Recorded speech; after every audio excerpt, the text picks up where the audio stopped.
If I told you that Jesus got tired, hungry, and even felt deep sadness, would you believe me?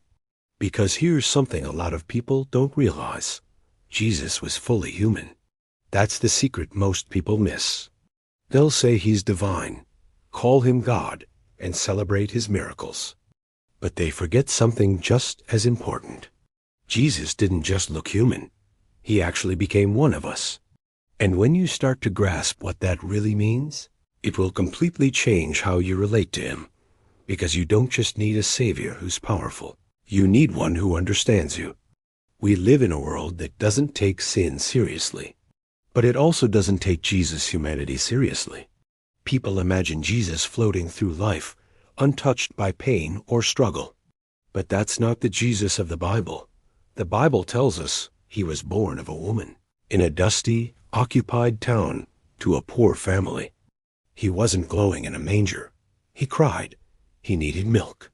He grew, he learned, and he obeyed his parents. Jesus had real skin, real sweat, and real tears. He walked miles on sore feet. He got thirsty. He was tempted. Not in a symbolic way, but in a real way. He faced everything you faced: disappointment, loneliness, exhaustion, and grief. And here's the part that might shock you.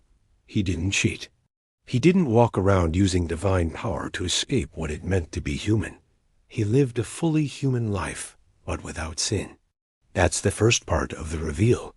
Jesus didn't just come to teach, heal, or perform wonders. He came to live the life you couldn't live. Perfect obedience, under real pressure, in a real body.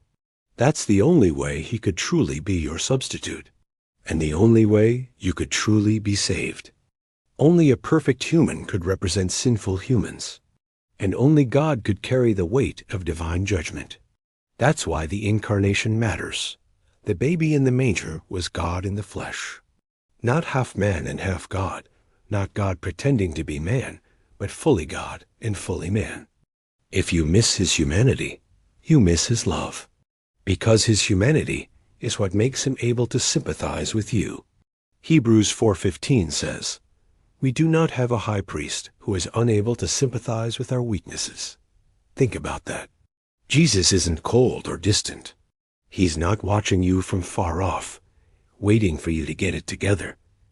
He knows how it feels to be weak, to be tempted, to be overwhelmed with sorrow. He prayed with loud cries and tears. He wept at the tomb of a friend. He felt the betrayal of people he loved. And still, he never sinned. He trusted the Father perfectly. He obeyed when it was hard. He endured the cross, not just physically, but with the full weight of divine wrath upon him. That's the Jesus you need. Not just a powerful Savior, but a relatable one.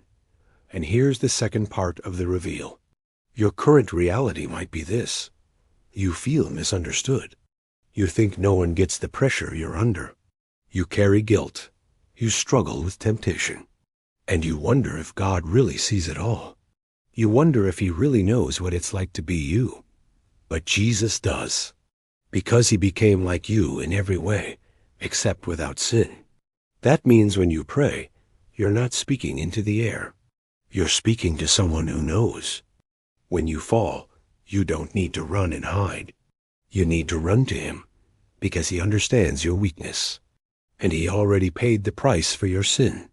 He stands between you and the Father, not as a distant deity, but as a sympathetic high priest. He lives to intercede for you. So if you've thought of Jesus as someone too far above you to care, now you know the truth. He didn't just come down to rescue you. He walked among us to relate to you. And now in him, you have a Savior who knows your story. He understands your tears.